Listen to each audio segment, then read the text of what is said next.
Well, I was born in 1943, and I believe we were living in Souris, Manitoba. My dad was a salesman too, and that's when the divorce started coming. And then for whatever reason, I think my parents knew Mr. and Mrs. Clark here in Brandon, who ran the orphanage, which was in this building, Okay. and they put me here.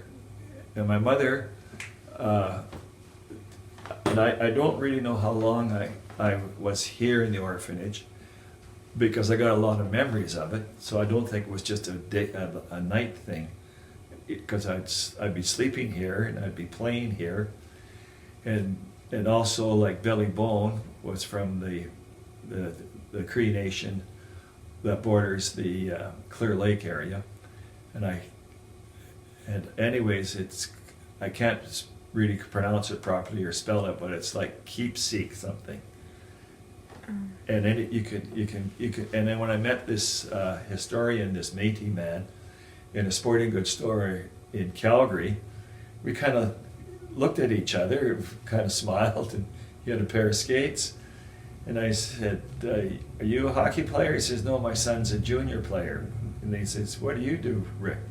I said, "I'm a sporting goods rep," and I told them my history of the companies I work for and what I still do. And then I asked him, I said, "What do you do?" "I'm a historian with the Indigenous. I know everything about that." And then I told him about Billy Bone, who was the boy that looked after me at the orphanage. And he said, "The Bone family is at that particular reserve on Clear Lake." And he said, "I'll spell it for you, and you can Google it." So I did, and I phoned them, the band office, a few times. And then they said, "You should talk to Linda. She knows all the families on the reserve."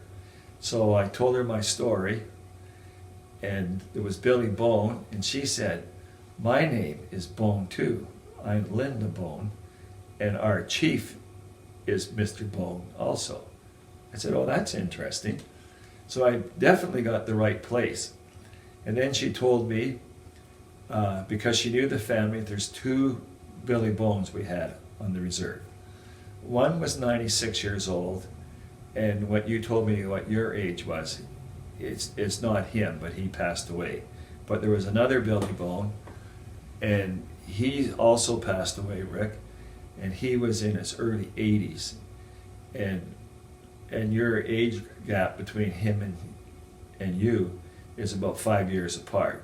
So that is probably the boy that looked after you. And then she said to me, "He has a son, you know, and his wife though, and all I know is his wife, and she works for the University of Brandon." And of course it's Saturday, so I can't really go to the university today. I could have phoned the university and asked if there's a girl, Mrs. Bone, because I'm sure she took her husband's name. And I would have liked to have taken them up for lunch. Right. Because Linda Bone on the reserve, I had no idea there was an orphanage in Brandon.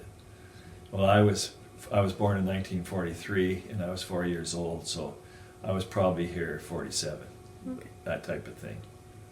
Yeah. Because I was like 4, that kind of stuff. So that's sort of the whole nutshell in a minute, like in my talk was. And then just one thing to add, the people that ran it was Mr. and Mrs. Clark, Mm-hmm. and they were wonderful, wonderful people. And I was kind of really looked after really well. There's lots of times I was in the dining room sitting at the dinner table with them. Okay. And I said, "Was I out for adoption?" "No, you weren't for adoption, Rick." And people would want to adopt you when they come here to see the kids. And there's lots of people that want to adopt you. We just told them that Richard's a guest. So that just ended it, you see. That's good. Yeah. Yeah.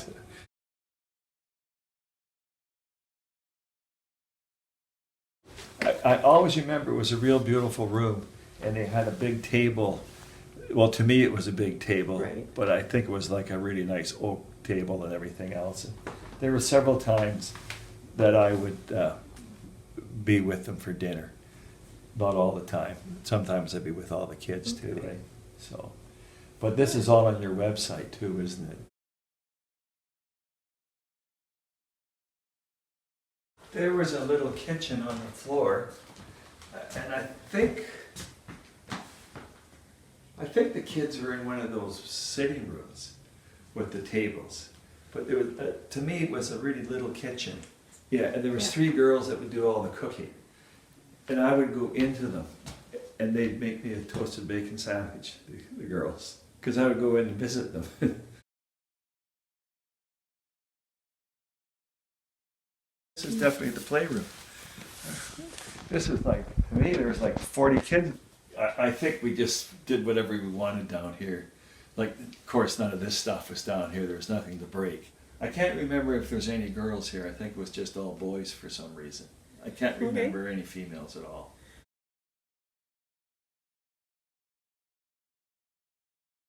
When I went into customer service, when I was, let me see, I joined CCM in '62, so I think I was 19. And when I went into the customer service, this is a contometer. Yeah. This is what I did That's when what I was you pricing did all the pricing all the invoices. Yeah. And I would hit all these, but I wouldn't know how to touch this at all. And then I'd pull this crank, you see, and then it would start adding everything up. Mhm.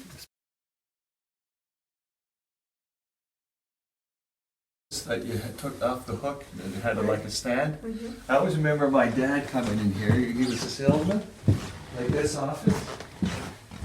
And I remember, because he knew the clerks well, he'd go in there and he was making his phone calls.